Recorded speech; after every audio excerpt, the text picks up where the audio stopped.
Okay, we are live, but we're letting it breathe just for a moment as we bring on our Facebook friends and get everybody under the same roof. Then we're going to really get things cooking here.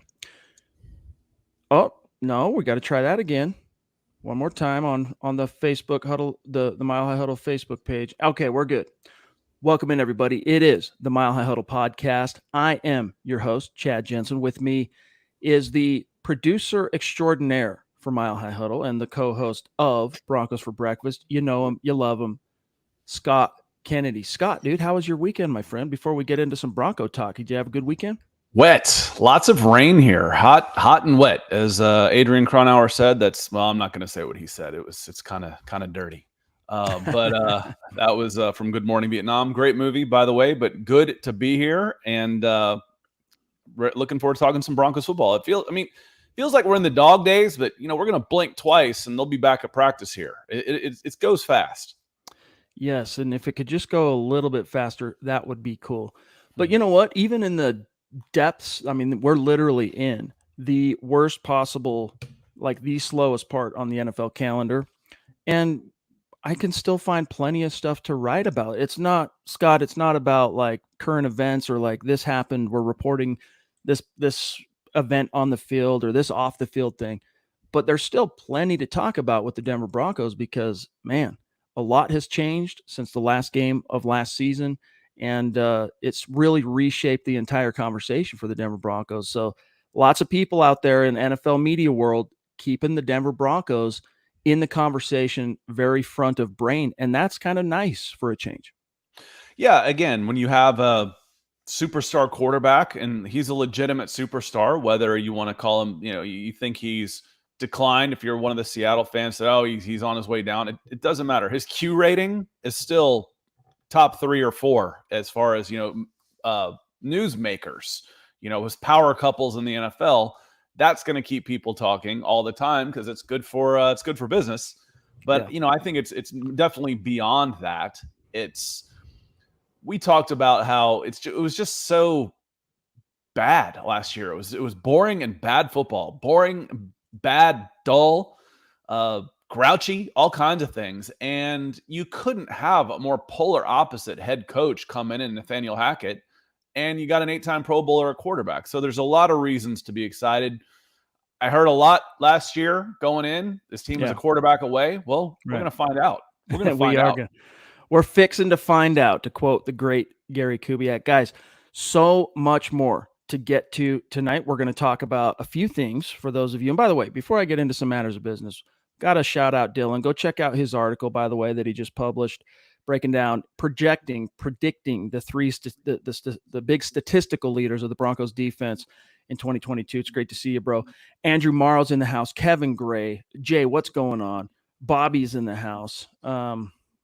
Getting in early too. So, and then even an early super here from Roki. So Roki Allen throwing down early right as we're getting things up and rolling. So appreciate that, Roki. Yeah, it feels like a new name. So welcome in. Appreciate the support. Chris Hernandez, definitely not a new name, an OG. OG. With the big stars coming in, giving us the clapping emotion. So appreciate you coming in with that, Chris. Thank you so much for the support. And by the way, Chris, I have something to share with you, dude. I have something to share with you that I think you might be interested to hear. That's maybe a conversation for another time in another place. We got some Broncos talk to get to tonight. Drew Lock, we're going to talk about him throwing some shade at the old Broncos coaching staff in defense of Noah Fant. We're going to talk about Justin Simmons and the polls that have ranked a few different Broncos in the top 10 according to their peers. Before we do that, though, we got to say thank you to presenting sponsor tonight's live stream podcast, and that is Manscaped. Listen up. Crotch discomfort, it is no fun. We all know this, but fear no more. The kings of crotch comfort, Manscaped, have spent 2 years designing the most comfortable boxer briefs out there. It's sleek, soft, comfortable, and flexible. It's the brand new Boxers 2.0 from Manscaped that take your jewels to the royal ball throne, as they like to say. The global leaders in below-the-waist grooming have the Lawnmower 4.0, which you've heard myself, Scott, Zach, all the dudes sing the praises of for the trimming so that you can wear the Boxers 2.0 for the chillin'. So let your you-know-what breathe. Get 20% off plus free shipping by using our code MHH at manscaped.com. They use a lot of talk and stuff about just to get your attention, to have some fun with it. But, even without the below the waist, as you get a little older, you start getting hair growing in places you don't want it, and it starts losing the places you do want it. Ears, nose, back, all of those things. Manscaped is perfect for that. For the guy, that's not 25 years old and just looking for smooth everywhere, but for the guy who's 45 plus years old and starting to sprout things where he didn't want them to sprout. Yep. No doubt about it, guys. So join the throngs of very satisfied dudes out there that use Manscaped for all of our grooming needs. Get 20% off plus free shipping when you use our code MHH at checkout at manscaped.com. That's 20% off plus free shipping with our code MHH at manscaped.com. Up your crotch game, because once the Boxers 2.0, once they're on, you're never going to go back. All right. With that said, Scott, let's get to this. ESPN, with a little help from Pro Football Focus, I'm still not exactly sure how that works, but I'm just going to say ESPN, they polled NFL a little bit more. I think it was like 50, just over 50 executives, coaches, and players to compile a list of the top personnel. 10 NFL personnel, period. Not fans, not writers. It was people in the league. And as we talked about, I think it was on Thursday night's show, Patrick Surtain, he checked in as the number 7 ranked cornerback, according to his peers. Justin Simmons, though, number 1 safety. What's your thoughts? That seems a little aggressive for maybe both of them, honestly. I think we're thinking of almost like where was Pat Surtain last year? Was he a top 7 corner in the NFL? That might be. I think we're talking about where we think he can take that leap this year. I don't know that he was a top 10 guy last year. Really good. Don't get me wrong. I'm one of his biggest fans. Have been since we started doing this, 18 months ago in January. I said, this is a guy you need to draft, Denver Broncos. But I think it's a little bit of a projection for Surtain that he's going to take that leap into being a number 7, top 5, knocking on the door of one of the best young corners in the NFL. Justin Simmons, honestly, I don't watch enough of the NFL to say, okay, he is the top safety. I know he's pretty darn good, though. And it feels like we talk about Von Miller coming back, when he was a free agent for a while, kind of flirting with the Broncos, it seemed like, right before the quarterback situation got settled. It feels like this team has moved on. This group of players has moved on. This is Justin Simmons' team. This is Justin Simmons' Denver Broncos defense right now. I fully believe that. We can get into what he and Russell Wilson had to say. It was a very nice conversation between the two of them that Broncos TV did a little feature.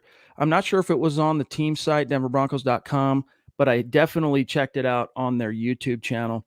And just kind of seeing those two top of the mountain kind of team leaders, like these are the 2 lead dogs for the Denver Broncos now. It was kind of cool to see how they vibe off each other. But at the same time, watching their interpersonal dynamics, it was clear Justin Simmons is kind of he's kind of learning at the feet of a guy like Russell Wilson. As crazy as that might sound, like you could see when Russ started talking philosophy and he started talking about, I know a lot of you read that article, Russell Wilson unveils the 2 keys that a winning team has to have. When he starts going into that, you can see Justin Simmons just like rapt attention. He's soaking it all in. He's a sponge. And then you're going to see him channel that, utilize that on the grass. Real quick, Scott, it's Rocky. That's how he pronounces his name. Thank you for that, my friend. He says, I've been a Ghost fan on Spotify for a while now, mostly Broncos for breakfast. Hey, shout out.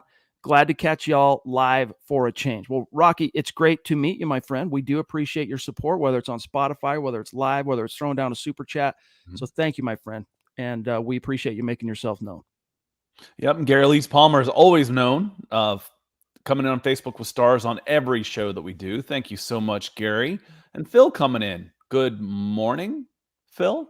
Never know where Phil's coming in from. Yeah, where are you, Phil? Phil's the world traveler. I think he was doing some England, maybe back to Cambodia. Who knows? He's like Phil 007 is what Phil McLaughlin Phil the Sleuth, the Globetrotter. Russell Wilson, the Globetrotter? No. It's Phil McLaughlin, the Globetrotter. I see here, Scott, that Albert's asking about this T-shirt. Is that one of the newer shirts? It is. And look, if you guys saw my little teaser video I uploaded when this stuff arrived, you saw that I doubted initially that red. I mean, we all know what the Bronco colors are. We even know what Mile High Huddle's site colors are. They're the Bronco colors. I wasn't sure how red would actually work on orange, blue, and white, but believe it or not, it pops. So yeah, go to huddleuppod.com, or right now, if you're on YouTube, underneath the video box there, you can see our merch. Appreciate that, Albert. And we are working on a special one that involves also a concept Albert himself kind of sussed out regarding Broncos country not being a geographic location. It's a state of being. So we'll unveil that here in the near future, bro. And Andrew Baker coming in says, "Sup, Chad, Scott, and fam. It's been a minute. Just got home from vacation. So who has to step up to not lose their job? Me. I do. I need to step up.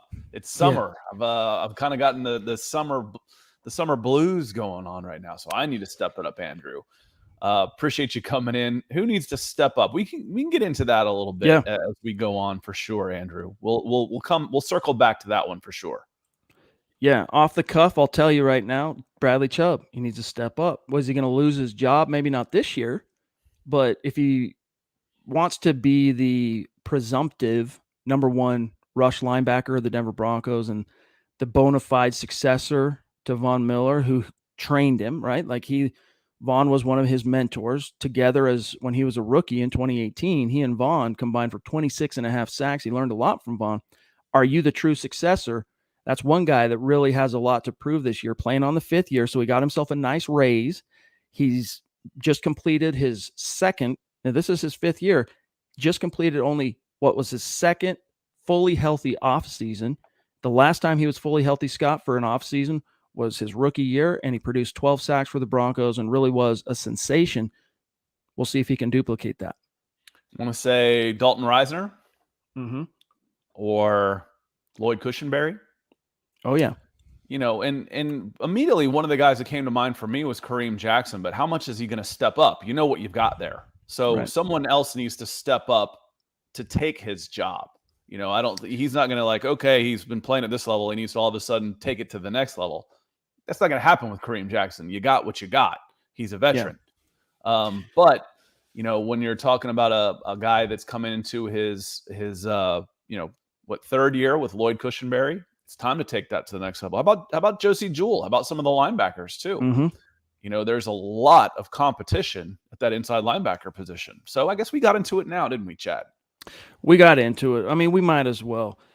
Unlike when we're in the actual football season, we are very much slaves to the news cycle and whatever topics that are hot on the wire that we need to get to. But right now, hey, we're not even quite midway through July. We can let our hair down whenever we gum please. So, you know, we can start talking like must-have rock albums for every rock fan. Yeah. Let's do our top 10 rock albums. Let's go, dude. Oh, top 10 rock album. No, this might not be my top 10, but I kind of joked. I was listening to the Cult Electric today.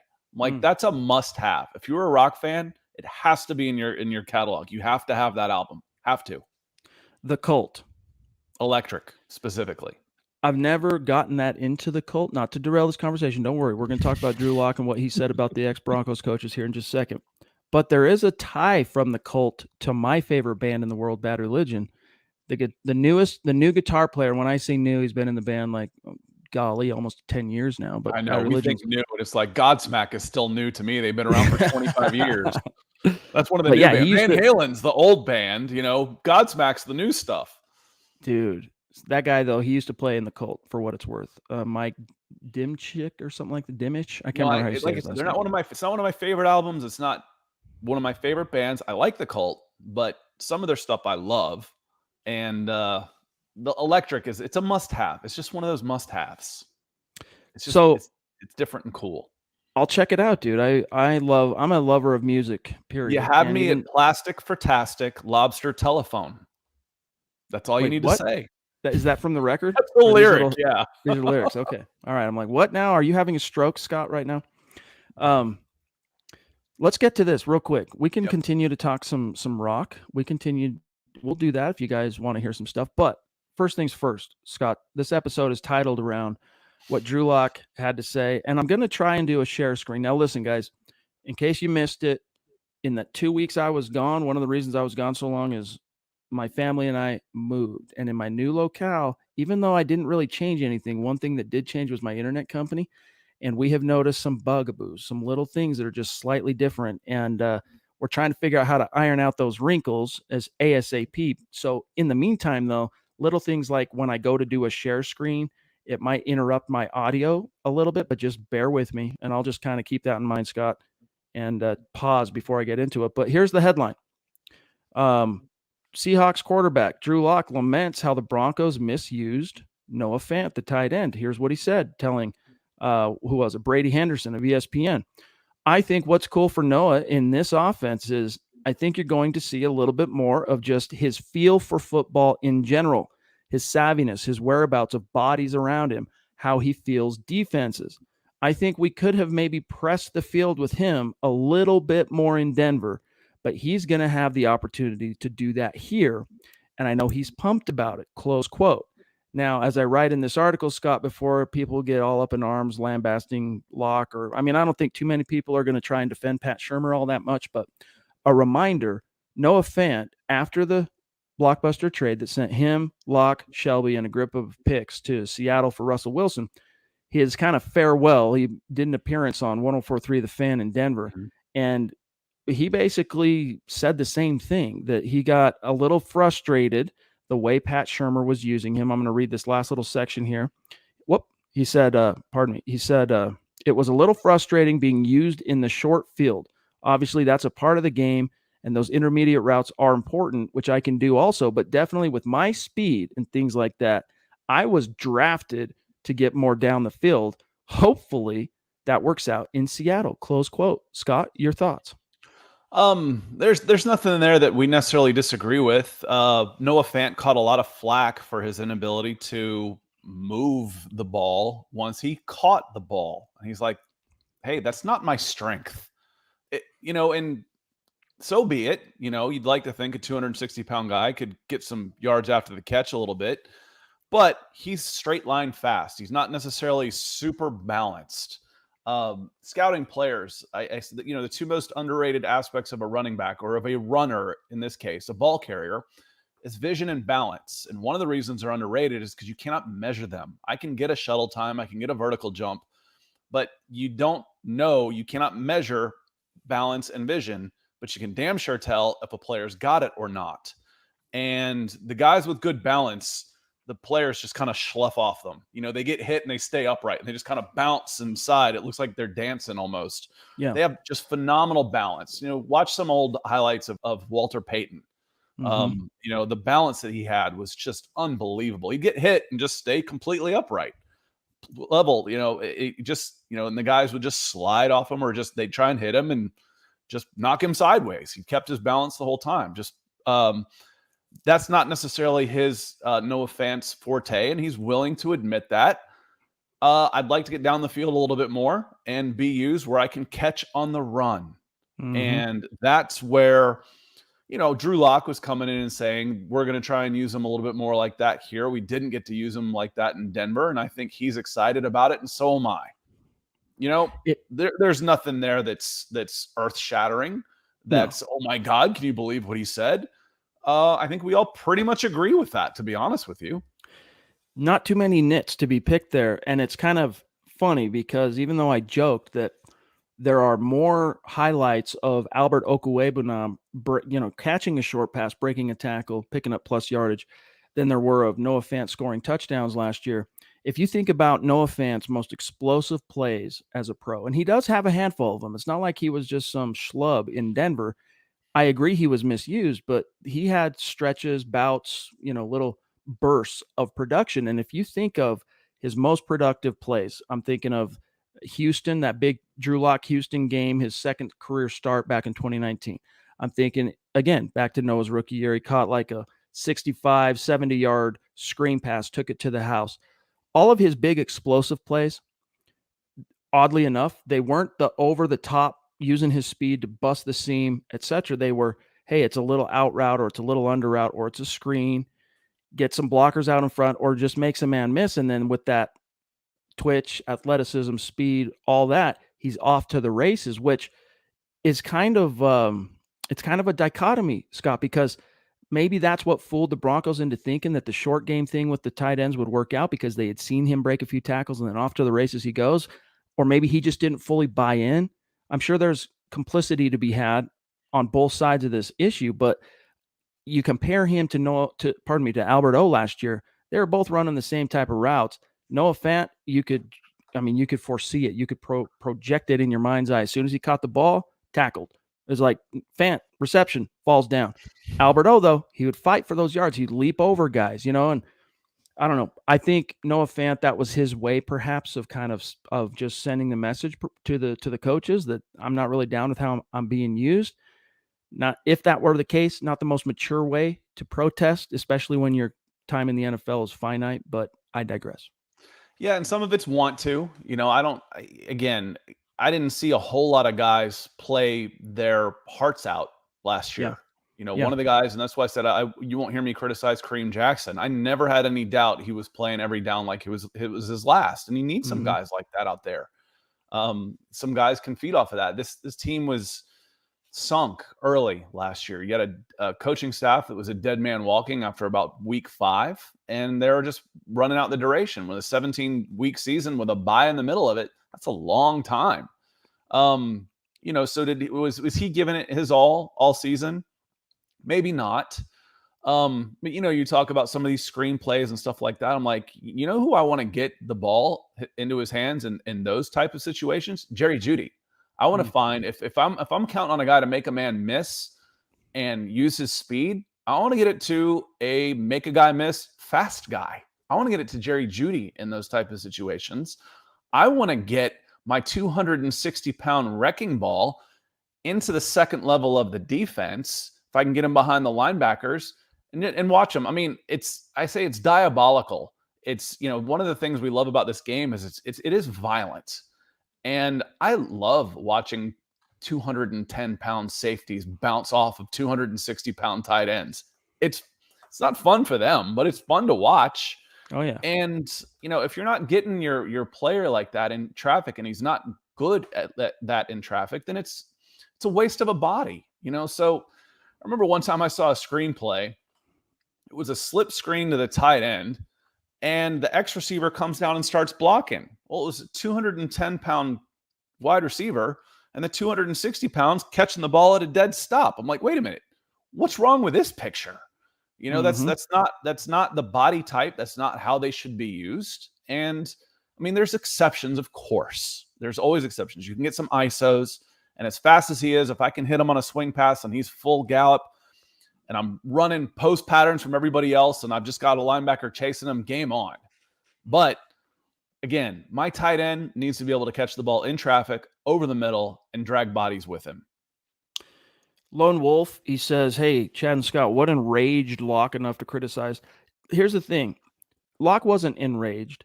Locke is a guy who often says things, and when they become controversial, when it's realized that what he said could potentially be interpreted as controversial, you realize that it's always inadvertent. And maybe I'm selling Locke short a little bit. Maybe he fully intended to say that the way he did. But even if it was a fully cognizant, present assertion, and he meant to say what he said, which I doubt, but if he did, it's not earth-shattering. He's just saying, yeah, maybe we could have used Fant's speed and more downfield stuff in Denver. It's a shot. No doubt about it. It is a shot across the bow. But if we look at it, Scott, in terms of degrees of seriousness, I doubt it's the type of thing even a guy like Pat Shurmur or Vic Fangio, have either of those dudes got jobs yet? I don't know. Are staying up at night. They're not worried about it. No, and it's more being positive about what Noah Fant can bring to the table, I think, than being negative. It's hard if he was still here, if he was still with the Denver Broncos and Drew Lock was still from the Denver Broncos, and he were to say, and everybody, nothing else changed, and he were to say, listen, I don't think we've seen the best of Noah Fant. We're going to find ways to use him better. That's not a shot. That's how do we improve? How do we get better? How do we use our weapons the best? It's not always going to be the same. We're always trying to improve. And if you want to take a look at it from the other side of things, say, well, if we're getting better, it means we were bad before. And he's, looking back at his old, not necessarily. This is more about I'm working to try and be the quarterback or with the Seattle Seahawks. I want my fans to be excited about one of my teammates. And this is what I'm going to have to say about it. You haven't seen the best of Noah Fant. And this is what you can expect. And by default, you end up saying this is what he wasn't doing at Denver. There's, it's pretty standard stuff. And maybe we wouldn't even be spending this much time on the podcast talking about it. If it was actual football season, we'd have bigger fish to fry.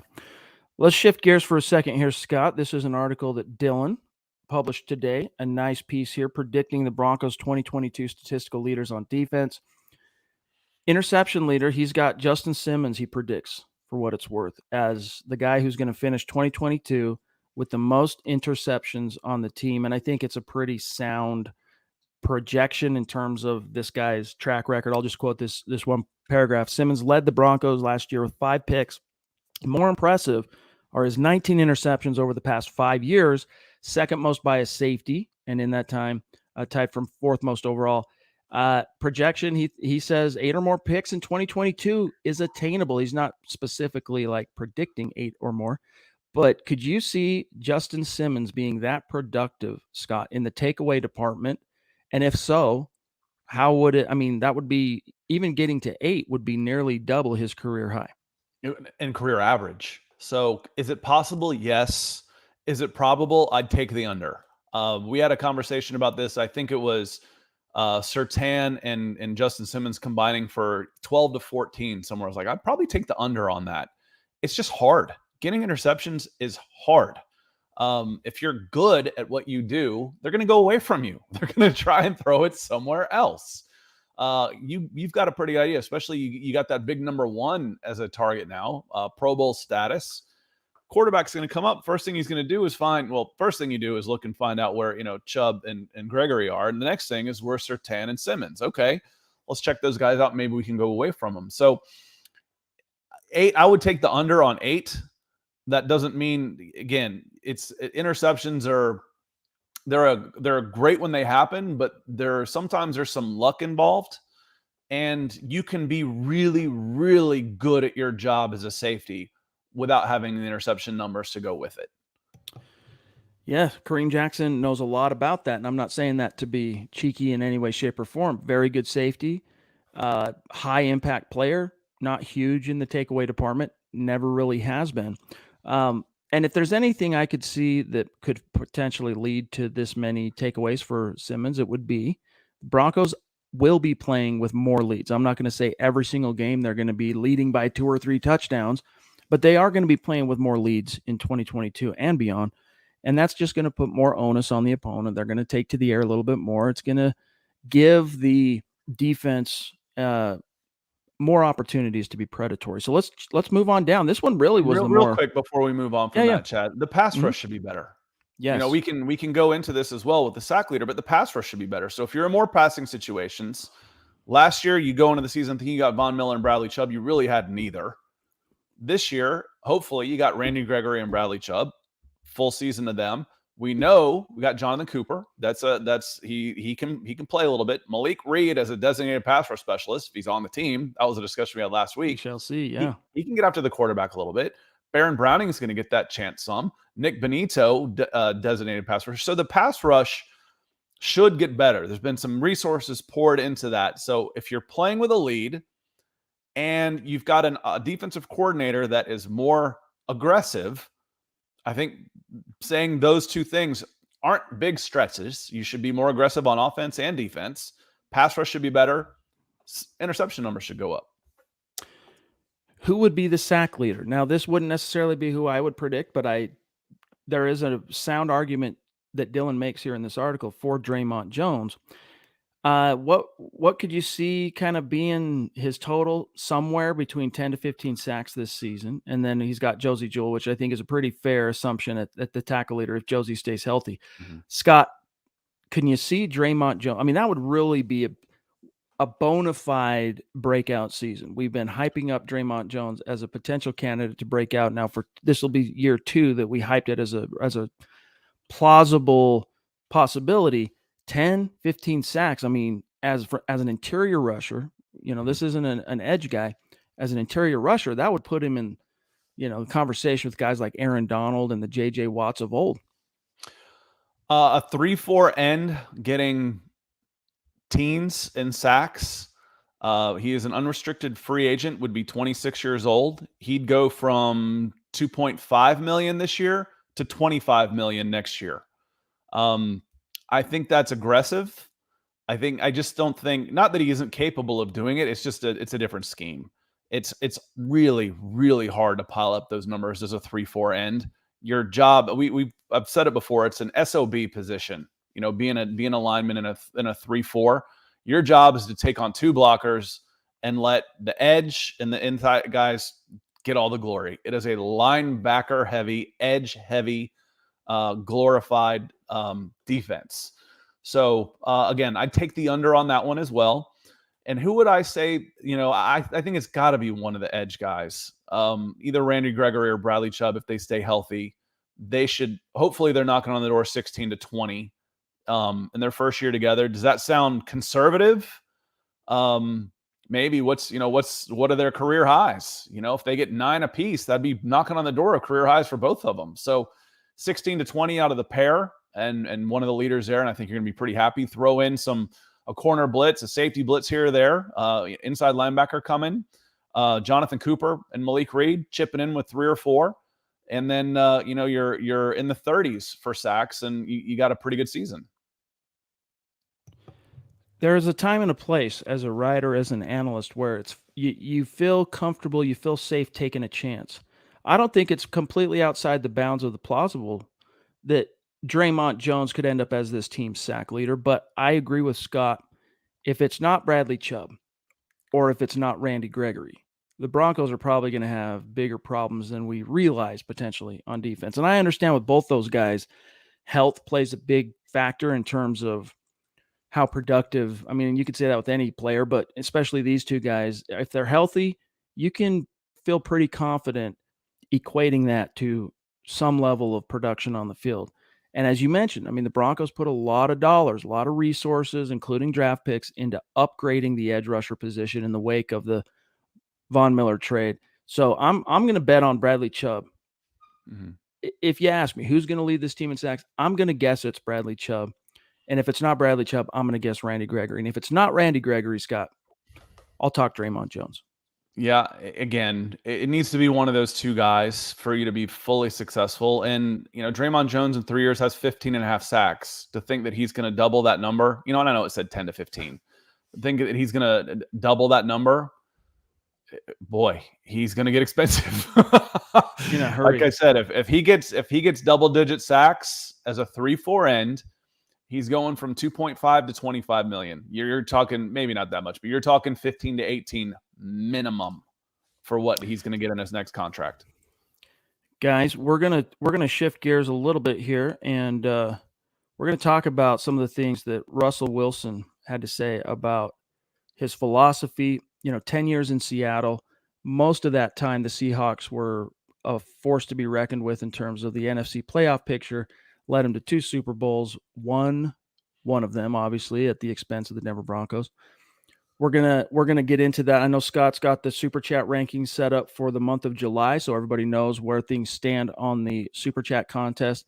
I've got the Facebook Star Contest queued up. Everyone can see where you stand on that side of things, because we're hosting another meet and greet this fall at the stadium, Week 3, Broncos-Niners. It's a Sunday night game.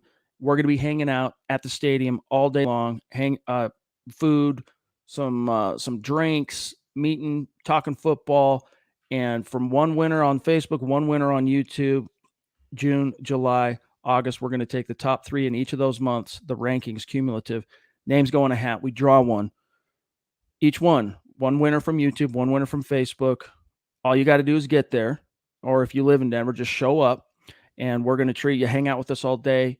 If you need a place to stay, if you came from out of town, we'll pay for your hotel, we'll pay for your game ticket, It'll be fun. So it's the MHH meet and greet red carpet. That's the prize this time around. It's not jerseys. It's not care package. That's what it is. And people have been waiting to see. We got Michaela at the very top right now in the month of July, followed by Ethan, DWI guys, AKA, at number 2, and Sam Bam, currently number 3, with Jason Walton at 4, Tom, how do you say, Lockhuff at 5, Andre, Corey, Jeff, Money just outside, tied in the 6s, and John Juno, Jason Bolin. So those are your rankings on Super Chat right now. Here in just a few minutes, I'll give you an update on Facebook. But Scott, I want to shift gears really quick and talk about this illuminating conversation between Russell Wilson and Justin Simmons. He talked about. Can we into this one real quick, Chad? Sorry, before it gets too far away. Sure. Sygen came in, and it looked like he was maybe a Seattle Seahawks fan. Looks like that's what the avatar is, but based on the question. So Chad and Scott, you guys were in a transitional stage staff-wise while Locke was in play. Correct me if I'm wrong. As if in play, he had Vic Fangio for 3 years. Different offensive coordinator, 2 of his 3 years. But as far as the transitional stage, I would say no. I wouldn't call it transitional. I would say it was pretty steady. It just wasn't good. It wasn't good. So it's not like I think Drew Lock may have had 5 offensive coordinators in 5 years or something, but that's kind of standard for college football players. Honestly, if they have success, their offensive coordinator gets hired somewhere else. That's fairly standard. But he had a fairly stable, at least personnel-wise, environment in Denver. It just wasn't what you would consider a good environment for him while he was in Denver. I would say the biggest impediment to Drew Lock really popping in Denver was a combination of a coaching staff that didn't really believe in him, didn't go all in on him. I mean, they did in 2020, but they didn't really stick with him like you would if you want to see it through with a young quarterback that you invested a premium round pick in. And then injuries. Second round pick's not a premium round pick for a quarterback, man. It's not. I disagree, dude, on that. I disagree. I think if it's for a quarterback, you can make an argument that a 3rd round pick is not a premium round pick, but there's 2nd round picks that turn out. But I don't want to digress on that. What I'm saying here is the Broncos had the opportunity to truly invest in terms of the support. It'd be one thing if it was Drew Lock, Scott, and you're deciding between, do we play Drew Lock or, Russell Wilson? Of course you're playing Russell Wilson, but when it was Drew Lock and Teddy Bridgewater, the margin was so negligent in terms of on the surface today, who's the better quarterback, that in my opinion, you err on the guy with the upside. They just didn't see it that way because the Broncos coaches, Vic Fangio, Pat Shurmur, by the time you get to 2021, they're worried about losing their jobs. They got to turn the ship around. They got to figure out the best way to microwave it today. So they err on the side of the higher floor as opposed to the higher ceiling. Be that as it may, coaching foibles, Drew Lock injuries, and then Drew Lock just not on his own merit doing what it takes to find a way, make a way as a quarterback. And if he doesn't beat out Geno Smith this summer in Seattle, Scott, his days as being viewed as even a plausible NFL starting quarterback threat are probably going to be gone.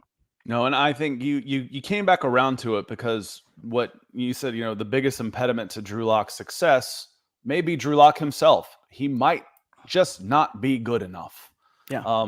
He fell to the 2nd round for a reason. 32 teams passed on him on the way through, including the Broncos.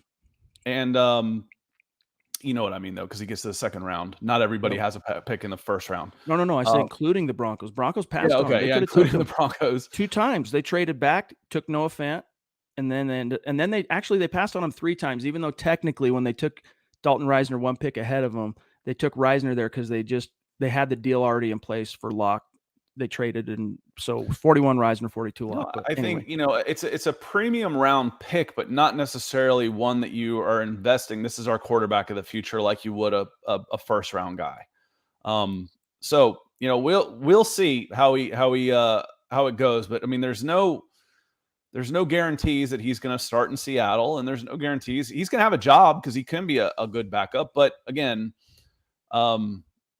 he didn't play well, and there's a multitude of reasons, and the very biggest might have been all along that he just wasn't good enough. George Yep. Payton certainly didn't hang on to him after he shipped those other guys out too. Of course, he had a chance for Russell Wilson. That's an easy trade to make. But I never got the feeling that George Payton was all that sold on Drew either. No. He said a lot of nice things, but Mm-hmm. it just never came out in the wash for Drew. I mean, outside of a mostly impressive rookie campaign, and then from there it was spurts. And when Frankly, you it don't doesn't have for most quarterbacks. I when you mean, don't have many other options, you're gonna try and say the good things about your quarterback. You're gonna say what needs to be said in the press. Behind closed doors, though, you saw how George Payton thought.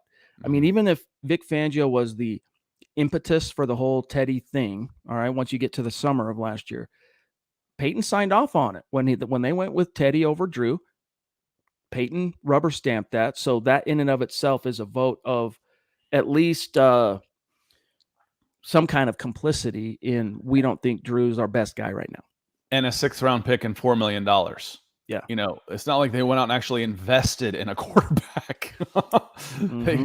They got bargain bin for Teddy Bridgewater in the way. But again, I thank you for the comment side, Jen. You know, we welcome, you know, good football talk from all fans, you know, and a Heck good yeah. question. So appreciate you coming in.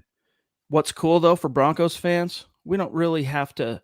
Broncos fans don't have to hang their hopes anymore on a Drew or a Teddy or a Joe or a Case or a Trevor or a Paxton. Russell Wilson is in the hizzy. All right.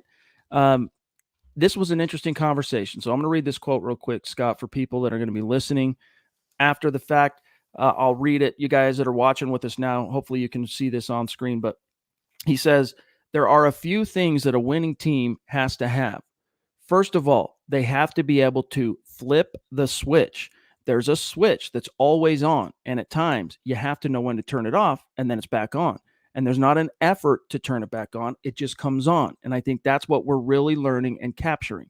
I think the defense, Broncos defense, has always had that. I think offensively, we're really learning that right now, and it's coming along. So I think you've got to know when to turn that switch on, and really it should be on almost all the time, close quote. We'll get to the second thing he said.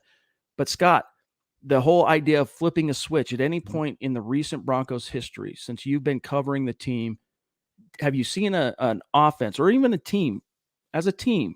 Is this the kind of football team that has been able to flip a switch when the chips are down, find a way, make a way, turn the corner, emerge victorious? I haven't seen it. Something he's saying here, there's some truth to the best teams in the league, the Tom Brady led teams, the Russell Wilson led teams, the Aaron Rodgers led teams. When the chips are down, it's time to flip that switch. The switch gets flipped, and as he mentions at the end there, it's almost always on. Well, you know, again, going back, look at the records here. You know, how did he keep his job to begin with? 7-9, 5-11, 7-10. That's the last 3 years of Vic Fangio. There was a switch. It was off, and it stayed off. It stayed off. But I want, you know, there's some double talk here. And I kind of want to give you an example of the switch being flipped and how important that is. You ever see how quickly, you know, the defense gets a stop, they come off, they're on the bench, and if there's a quick turnover and the defense is right back out on the field and just stuff the team, you know, 3 and out, gone. And that team goes right down the field on them on a turnover or scores quickly. It happens all the time because mentally they were taking a break. You know, we were like, okay, it's offense's turn. And when they're not ready to go back on there, that switch has been flipped off and it doesn't automatically turn back on. So that's just an example of when stuff happens that you're not expected. There's such fine margins in NFL football with these absolutely elite athletes that, yes, being mentally prepared, you cannot be mentally prepared 100% of the time. You burn out. So there's a natural relaxation, and to when you're surprised with a turnover, they're devastating, and that's when you see them. That's why the turnovers are so so devastating to a team. John Clay eventing, not devastating, coming What's in up, here. buddy? He's awesomeness. Said, evening, gents. So good to be with you guys. You know, it's good to have you here. Thanks for coming in, and thank you for the super coming in green, my friend. No, the switch has been off. I watched this team last year for the first time where I watched, all 17 games. I think it was week 6. I said, this team's done. Stick a fork in them. It's a dead man walking. They've quit playing for this guy. I don't want to hear any talk the last 3 games of the season. If they win this one, if they win, no, it's over. It's over. The team has quit on him. He's gone. I don't care if they beat Kansas City. Doesn't matter. Fangio is toast. Yeah, how he survived into that third year, we're always going to scratch our heads. But you're right. You bring up the idea of the sudden changes in a game, whether it's any kind of impediment, any kind of turnover, or a corner gets beaten deep or whatever. The Broncos always post Super Bowl 50, and I'm going to say post 2016, because the 2016 club was actually a very good club. They were barely missed the playoffs. Like they were in it till the very end because they still had all those veterans that had been to the top of the mountain just a year before. And that energy, that juju was still very much present. They lacked that quarterback dynamism. Flash forward the ensuing 5 seasons, anytime you guys saw, anytime at the first sign of an obstacle, of something not going their way, they cast their eyes to the ground, slump their shoulders. Here we go again, like they expected that. Instead of, as we're going to learn here, the second key Russell Wilson talks about for a winning team, instead of believing, unrelenting belief that we're going to find a way, make a way. Here's what he said, quote, "There's another part that I think you've got to have, and that's unrelenting belief. The best teams in the world, they have unrelenting belief. It doesn't matter what the score is, doesn't matter what it looks like, doesn't matter what happened the week before. We're going to believe, and that's it. There is no other option," close quote. And when he said that, Scott, it was like triggering my PTSD because I can remember screaming at the TV, "Guys, it was just one fumble halfway through the first quarter. It's going to be okay if you keep your head in the game, but as soon as you go, oh, here we go again, let's give up the ghost," of course you're not going to be able to overcome it. There's no trust, and there's no belief in both sides of the ball. When your offense is that bad, your defense is eventually going to give up. It's like, listen, we've been holding these guys forever, and if you fall behind, you're like, man, we're done. It's just when you've got an ability to win the game on either side of the ball, listen, it's okay. They got our backs. We gave up 7. Nathaniel Hackett and Russell Wilson are going to say, so what? We get the ball back. We're happy. Mm-hmm. We want the ball. I know we gave up a touchdown. We'll go get it back. You throw an interception. That's all right. We got a good defense. We got you. We'll pick you up. We'll get your back. There's going to be a belief, at least in the beginning, till we see otherwise, that either side of the ball can win a game, can win any given game. And that's going to be something that you haven't seen. I definitely haven't seen in the last year of watching the Denver Broncos. There was no belief. It was expectations of failure. Quote that one. That was pretty good. Exactly, dude. Exactly. All right, real quick, guys. We're about getting out of here. Here is the update for the month of July. The leaderboard on Facebook, our top star supporters: Phil McLaughlin, number 1, Gary Leach Palmer, number 2, Mark Schrader, number 3, Big T, Travis Weber, number 4, Howie Frickin' Day, number frickin' 5, and then just a few of the names outside: Chris Hernandez, legend; Tim Hoffman, legend; Chad Beach, legend; Jacob the Silent One Foster, legend; and then a newer name, Dean W. Johnson, that rounds out the top 10 on Facebook, 10 days now into the month of July. And Scott, I think we've kind of covered all the topics we wanted to get to tonight. We appreciate each and every one of you here in the darkest period of the NFL summer, peeling off some of your time, peeling off 48, 49, 50 minutes to come talk with Scott and myself. Tomorrow, Zach's going to be back in the saddle, and Scott, myself. You froze up just a little bit. So Zach will be back tomorrow, in case you didn't hear Chad. He froze up just a little bit. Did I freeze again? Just for a second. You said Zach will be, and then they're like, wait a minute, you left us hanging. Is he back or not? He's back. Yeah. Zach will be back tomorrow. So he's had hopefully he's had a great week off, comes back refreshed, bright-eyed and bushy-tailed, and ready to go. Yes, indeed. Guys, in the meantime, make sure you are following the podcast on Twitter at Huddle Up Pod. Go to the merch store, huddleuppod.com, and grab a t-shirt, grab a hat, grab a mug, grab a sticker, little something, help support what we're doing here, just like the super chats, just like the stars, helps keep the lights on here at MHH. Connect with us also with the mother account on Twitter at Mile High Huddle. While you're at it, I know there's over 100,000 of you that follow on Facebook, the main Mile High Huddle page, but also make sure you're following the podcast page where every single podcast from this one to Broncos for Breakfast to Building the Broncos, Mile High Insiders, Dev Valley, all of them are streamed on that page. So if you're a Facebook user, you want to make sure you follow the Mile High Huddle Pod, facebook.com/Mile High Huddle Pod.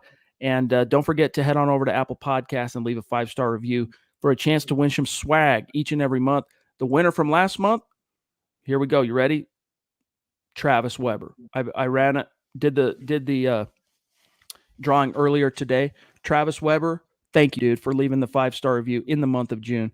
You got a little care package coming your way. If you have received something from us before, whether it's from the merch store or in an email correspondence with me or whatever, I still need you to shoot me an email, Travis, milehighhuddle@gmail.com with your updated shipping address, and we're going to get you out a little care package. So thanks for doing that. Scott, dude, appreciate you hanging in with Zach and myself, co-hosting. Ooh, what do we got here? Phil coming in. He says, I don't think there will be any letdown this year with the new coaching staff and this great QB we have. It's certainly a different dynamic. I can promise you one thing. I said it during the coaching search. The team may implode. It may go, it's possible they go 0-17. It's not probable, but it's going to be, there's going to be a culture change. There's going to be energy. There's going to be excitement. That's what I said before the coaching staff. We were talking about the names that were being mentioned. Even if it was Dan Quinn. Dan Quinn is a high energy, super positive guy. Nathaniel Hackett, we've seen that. Russell Wilson coming in, high energy, focused, intense, respected, and it's been all smiles. I don't think there's going to be a letdown either. I think they love what they do. Did you ever get the feeling that Vic Fangio loved being a head coach of the Denver Broncos? Did you ever get that feeling? Look, I did get the feeling that he loved football more than anything else in the world, but I never got the feeling that's he not was what passionate. I asked. I know, but that's not what I never asked. got the feeling that he was like, take a bullet for the Denver Broncos, passionate about this team. We were missing that in Denver. We've been missing that. Even VJ, Vance Joseph, there were just each guy post Gary Kubiak has just had one or two attributes, maybe more. You can come up with your own, but missing. I just got the feeling, Chad, that the job was too big for him. Yeah, it was his first exactly. head In over their coaching heads. job, and all the BS you have to deal with as the head guy. When by God, all I want to do is scheme defenses and call plays. Yep. I just want to be a football coach. There's nothing wrong with that. I don't want to have to remember Drew Lock's birthday. Are you kidding me? Come on. Well, I just want to scheme. Forgot it. It wasn't he forgot it. It was how he acted when he was reminded. Oh, yeah, and happy birthday to Teddy Bridgewater. Oh, it's Drew Lock's birthday, too. Yeah, that's right. Yeah. Thanks for the reminder. Oh, yeah. Thanks. I was trying not to say anything about it. Thanks. Thank the Lord for that water being under the bridge, Scott. The job was too big for him. And again, a lot of really smart, successful coordinators, they're like mad scientists.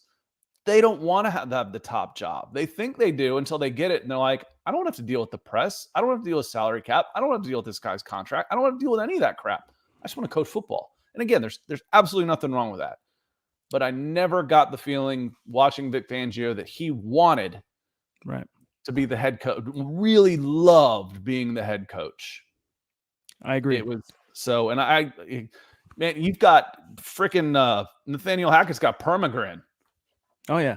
You can't get it off my face. I'm the head coach. I can't wait to get out there and call plays. I mean, I'm excited. I'm excited to watch him. Yeah, no doubt. Guys, thanks for joining us tonight. I'm Chad. That's Scott. We'll be back tomorrow night. No Broncos for breakfast tomorrow, right? Tuesday?